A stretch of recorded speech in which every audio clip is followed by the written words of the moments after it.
வணக்கம். இன்றைக்கி நம்ம பார்க்க போகிறது ஜங்க் ஃபுட் சாப்பிட்றதுனால என்னென்ன நமக்கு உடல் ரீதியான பிரச்சனைகள் ஏற்படும் அப்படின்றது தான். இன்றைக்கி அதிகமாக மக்களிடையே காணப்படுற ஒரு பெரிய விஷயம்னு பார்த்திங்கன்னா நுண்ணூட்டச்சத்து குறைபாடுகள்.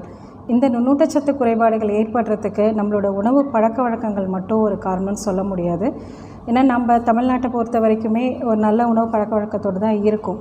காய்கறிகள், கீரைகள் எல்லாமே சாப்பிட்டுட்ருக்கோம். ஆனாலும் சேர்ந்து நம்ம சைடில் சாப்பிட்ற அந்த ஜங்க் ஃபுட்ஸ்ன்னு சொல்கிறோம் இல்லைங்களா, ஸ்நாக்ஸ் ஐட்டம்ஸ், இது எல்லாமே இன்றைக்கி அதிகரிச்சிட்டு வர்றது தான் இதோட முக்கியமான காரணம் அந்த நுண்ணூட்டச்சத்து இழப்புக்கு. எக்ஸாம்பிள் நம்ம சொல்லலாம் அப்படின்னா, ஒரு பெரிய ஒரு உணவு கேடு அப்படின்றது சாப்பிட்டதுக்கப்புறம் டீ குடிக்கிறது. டீ காஃபி குடிக்கிறது கெட்ட பழக்கம் கிடையாது. காலையில் நம்ம சாப்பிட்லாம், மதியானம் இல்லை ஈவினிங் சாப்பிட்லாம். ஆனால் சாப்பிட்டதுக்கப்புறம் நம்ம கண்டிப்பாக ஒரு 1/2 அன் ஹவருக்கு முன்னாடியோ 1/2 அன் ஹவருக்கு அப்புறமோ சாப்பிடக்கூடாது. நம்ம சாப்பிட்டோம் அப்படின்னா நம்ம உடம்புல இருக்க இரும்பு சத்து ஆட்டோமேட்டிக்காக நம்ம உடம்பு அப்சார்ப்ஷனை வந்து குறைச்சிடும். அப்போ அந்த டீ காஃபி அப்படின்ற ஒரு விஷயம் பார்த்திங்கன்னா சாப்பிட்டதுக்கப்புறம் இமிடியேட்டாக நம்ம எல்லாருமே குடித்தோம் அப்படின்னா அயனோட அப்சார்ப்ஷனை வந்து கம்மி பண்ணும்போது நமக்கு அந்த அயன் டெஃபிஷியன்சி ஏற்படுறதுக்கு வாய்ப்பு இருக்குது. அதே மாதிரி நம்மளோட ஸ்நாக்ஸ் பேக்கெட்ஸ் எல்லாமே இப்போ வந்து ரொம்ப சால்ட்டியாக இருக்குது. அதிகப்படியான சோடியம் நம்ம வந்து எடுத்துக்கும் பொழுது நம்மளோட இதயம் தொடர்பான பிரச்சனைகள் வர்றதுக்கு வாய்ப்பு இருக்குது. ப்ளஸ் நம்ம சாஃப்ட் ட்ரிங்க்ஸ் சாப்பிட்டுட்ருக்கோம். அந்த சாஃப்ட் ட்ரிங்க்ஸ் என்னென்ன பிரச்சனைனா நிறைய சுகர் இருக்குது அதில். ப்ளஸ் அதை ப்ரிசர்வ் பண்ணுறதுக்காக நிறைய கெமிக்கல்ஸ் பயன்படுத்துகிறாங்க. அதை நம்ம ரெகுலராக என்றைக்காவது ஒரு நாள் வீக்லி ஒன்ஸ் எடுத்துக்கிறது தவறு இல்லை. ஆனால் தொடர்ந்து நம்ம அதை எடுத்துக்கும் பொழுது நம்ம உடம்புல அந்த நுண்ணூட்டச்சத்துக்களை வந்து அப்சார்ப்ஷனையோ இல்லை தேவையில்லாத செல்களோட வளர்ச்சியோ அதை தூண்டி விடுறதுனால கேன்சர், நம்மளோட இரத்த நீரிழிவு நோய் மற்றும் ப்ளட் ப்ரெஷர் ஏற்படுறதுக்கான வாய்ப்புகள் அதிகம் இருக்குது. இப்போ சின்ன சின்ன விஷயங்கள் தான் நம்மளோட உணவு பழக்கத்தை மொத்தமாக கெடுக்கிறதுக்கான ஒரு வாய்ப்பை ஏற்படுத்துது. இது எல்லாமே அவாய்ட் பண்ணிக்கிறது நல்லது. இன்றைக்கி இதை விட இன்னொரு பிரேக்ஃபாஸ்ட் பார்த்திங்க அப்படின்னா நூடுல்ஸ் சாப்பிட்டுட்ருக்கோம். நிறைய பேர் ப்ரெட்டே வந்து குழந்தைங்களுக்கு கொடுத்துட்ருக்காங்க. ஒன்ஸ் ஒரு ஸ்லைஸ் ப்ரெட் சாப்பிட்டா மினிமம் 300 ml ஆஃப் வாட்டர் நம்ம குடிக்கணும்னு சொல்கிறாங்க. ஏன்னா நம்ம சாப்பிட்ற உணவுகள் நம்மளோட கிளைமேட்டுக்கு பார்த்திங்க அப்படின்னா கொஞ்சம் தண்ணி கலந்து ஒரு லிக்விட் ஐட்டமாக இருந்தால் இன்னும் நல்லது. ஏன்னா நம்ம ரொம்ப டெம்பரேச்சர் அதிகமான ஒரு பருவகாலங்களில் வாழ்ந்துட்டுருக்கோம். அதுவே வந்து நம்ம வெளிநாட்டில் இருக்கவங்க ப்ரெட் ஏன் யூஸ் பண்ணுறாங்க அப்படின்னா அவங்களுக்கு பாடியில் இருக்க டெம்பரேச்சரை வந்து ரொம்ப கம்மியாக இருக்கும். அதோட வாட்டர் வந்து அவங்களுக்கு வந்து வெளியேறதுக்கான வாய்ப்புகள் குறைவு. அப்போ அவங்க ட்ரை ஃப்ரூட்ஸ் சாப்பிடும்போது அந்த தண்ணியை எடுத்து அந்த ப்ரெட்டு சாப்பிட்றாங்க இல்லை ஏதாவது சம்திங் பீஸா சாப்பிடும்போது ஆட்டோமேட்டிக்காக அந்த தண்ணியை எடுத்து அது வேலை செய்யும். அதனால் அவங்களுக்கு அது மேனேஜ் ஆகிடும். ஆனால் நம்ம ஊரில் நம்ம ப்ரெட்டோ இல்லை இந்த மாதிரி சாண்ட்விச்சஸ் சாப்பிடும்போது நம்ம உடம்புல தண்ணி பற்றாக்குறை ஏற்படுறதுக்கு வாய்ப்பு இருக்குது. இதனால் ப்ளட் சர்க்குலேஷன் கூட அதோட நார்மல் ஃப்ளோ குறையிறதுக்கான வாய்ப்புகளும் இருக்குது. இப்போ இந்த மாதிரி சின்ன சின்ன விஷயங்களை நம்ம வந்து மாற்றிக்கிட்டோம் அப்படின்னாலே நம்மளோட அந்த நுண்ணூட்டச்சத்து இழப்புகளை வந்து சரி பண்ணுறதுக்கான வாய்ப்புகளை ஏற்படுத்தும். இதோட இன்னொரு விஷயம் என்னென்னு பார்த்தீங்கன்னா ஹார்மோனல் இம்பேலன்ஸ். அதுவுமே வந்து நம்ம உடம்புல வந்து நம்ம லிவர்லேருந்து எல்லா ஆர்கன்ஸையுமே பாதிக்கிறதுக்கான ஒரு வாய்ப்பை ஏற்படுத்துது. இரவு நேரத்தில் சரியான தூக்கமின்மை, நிறைய நம்ம சீரியல்ஸ் பார்க்குறோம், மொபைல் ஃபோன் பார்க்குறோம், சம்டைம்ஸ் வந்து சேட் பண்ணிவிட்டு ஃப்ரெண்ட்ஸோட ஒரு 10 மணிக்கு மேலே கண் விழிச்சிட்டு இருக்கும்போது நம்ம உடம்புல தேவையில்லாத அந்த தேவையான ஹார்மோன்ஸ் சுரக்கிறத இது அப்படியே ஸ்டாப் பண்ணிடும்.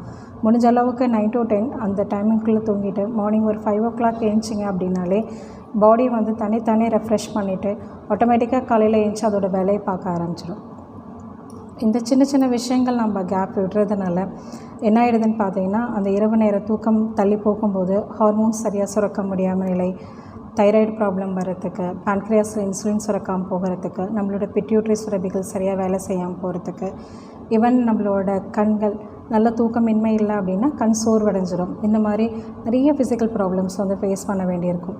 அதனால் முடிஞ்ச அளவுக்கு நம்மளோட தூக்கத்தையும் உணவு முறைகளையும் நம்ம சரி பண்ணிக்கிட்டோம் அப்படின்னாலே ஓரளவுக்கு நம்ம இந்த உடம்பு ரீதியான ஏற்படுற ஃபிசிக்கல் சேஞ்சஸை வந்து சோர்வு, கால்வலி, கைவலி சொல்லிகிட்ருக்கோம். சமயங்களில் நமக்கு ஏற்படுற தலைவலி, அதே மாதிரி நம்மளோட உடம்புல இருக்க ப்ளட் ப்ரெஷர் அப்படின்றோம் இல்லைங்களா, அதெல்லாம் சமநிலைப்படுத்தணும் அப்படின்னா உடம்புக்கு ஒரு குறிப்பிட்ட அளவு உணவுகளையும், அதாவது உணவோடு சேர்ந்த சத்துக்களையும், அதே நேரத்தில் நம்மள தூக்கத்தையும் நல்ல சுவாசத்தையும் கொடுக்கணும். நம்மளை சுவாசிக்கிறதே வந்து இப்போ பார்த்திங்கன்னா பொல்யூட்டட் ஏர்னே நம்ம சொல்லலாம். ஒரு சுகாதாரமற்ற காற்றை தான் சுவாசிச்சுட்ருக்கோம். பட் அட்லீஸ்ட் அதை வெளியேற்றுறதுக்காவது மார்னிங் ஒரு 5 to 10 மினிட்ஸ் வாக் பண்ணலாம். நம்ம பாடியில் இருக்க கழிவுகள் வெளியேற்றுற மாதிரி லங்ஸ் நல்லா சுவாசிக்கும் பொழுது நம்ம லங்ஸில் இருக்க அந்த தேவையில்லாத டாக்ஸின்ஸ் வந்து வெளியேறதுக்கான வாய்ப்பை ஏற்படுத்தும். அப்போ ஓவராலாக நமக்கு வந்து உணவு பழக்க வழக்கங்களோடு சேர்ந்து நல்ல தூக்கம், நல்ல தண்ணீர், அதே மாதிரி நல்ல ஒரு உடற்பயிற்சின்னும் போது பெரிய அளவில் நம்ம எதுவும் எதிர்பார்க்க வேண்டாம். ஒரு சின்ன ஒரு 5 to 10 மினிட்ஸ் வாக் மார்னிங் ஏஞ்சி, அதே மாதிரி ஈவினிங் நம்ம டைம் கிடைக்கும்போது ஒரு 5 to 6 ஒரு 10 மினிட்ஸ் வாக் பண்ணாலே ஓரளவுக்கு அந்த கழிவுகள் வெளியேறதுக்கான வாய்ப்புகள் அதை ஏற்படுத்தும். இந்த சின்ன சின்ன விஷயங்கள் பார்த்திங்க அப்படின்னா ஒரு பெரிய மாற்றத்தை கொண்டு வரும். அதனால் இனிமேல் நம்ம சாப்பிட்ற முறைகளில் ஒரு சிறிய மாற்றத்தை கொண்டு வருவோம். சாப்பிட்டதுக்கப்புறம் பிரேக்ஃபாஸ்ட், லன்ச், டின்னர் இந்த 3 வேளைக்கு அப்புறம் முடிந்த அளவுக்கு டீ காஃபி குடிக்கிறத அவாய்ட் பண்ணுங்கள். அதே மாதிரி ஒரு 5 காலையிலும் மற்றும் சாயந்தரம் மாலை நேரத்தில் ஒரு 10 நிமிஷம் நடைப்பயிற்சியை மேற்கொள்ளுங்கள். நல்லா சுவாசிக்கிறதுக்கு எதுவான ஒரு அட்மாஸ்பியரில் நம்ம முடிஞ்ச அளவுக்கு இருக்கிறதுக்கு ஏற்படுத்தும். மார்னிங் ஒரு 11 o'clock ஒரு 10 மினிட்ஸ் வெயிலில் இருக்கிறத நம்ம உறுதிப்படுத்துவோம். ஏன்னா நமக்கு அந்த விட்டமின் டி ஸ்டிமுலேட் ஆனால் தான் கால்சியம் போனில் டெபாசிட் ஆகும். ஒரு 11 to 12 3 to 4 இந்த டைமில் ஒரு 10 மினிட்ஸ் உங்களால் முடிஞ்ச அளவுக்கு உங்களோட உடம்பு சன்லைட்டில் படுற மாதிரி ஒரு வாய்ப்பை ஏற்படுத்துங்க. அந்த விட்டமின் டி ஸ்டிமுலேட் ஆனாலே நம்மளோட கால்சியம் போனில் போய் டெபாசிட் ஆகும். நம்மளோட போன்ஸ் இன்னும் கொஞ்சம் ஸ்ட்ராங்காகிறதுக்கு வாய்ப்பு இருக்குது. மூட்டை கைகால் வலிகளை நம்ம அவாய்ட் பண்ணுறதுக்கு வாய்ப்பு இருக்குது. ஏன்னா விட்டமின் டி நமக்கு சன்லைட்லேருந்து கிடைக்கிறது இல்லை. விட்டமின் டி பார்த்திங்கன்னா ஸ்டிமுலேட் பண்ணும் சன்லைட். அதனால் உணவு முறைகளில் கொஞ்சம் நல்ல கொழுப்புகள் நிறைந்த உணவுகளை, நல்ல புரதச்சத்துக்கள் இதெல்லாமே எடுத்துக்கணும். கார்போஹைட்ரேட் உணவுகளை கண்டிப்பாக தவிர்க்காதீங்க. ஏன்னா கார்போஹைட்ரேட் தான் நம்ம உடம்புக்கு எனர்ஜி கொடுக்குது.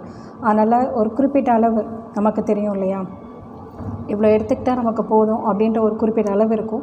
அந்த குறிப்பிட்ட அளவை தாண்டாமல் பார்த்துக்கோங்க கார்போஹைட்ரேட்ஸ். அதேமாதிரி புரதச்சத்துக்கள் தினமும் தேவை, நல்ல கொழுப்பு சத்துக்களும் தேவை.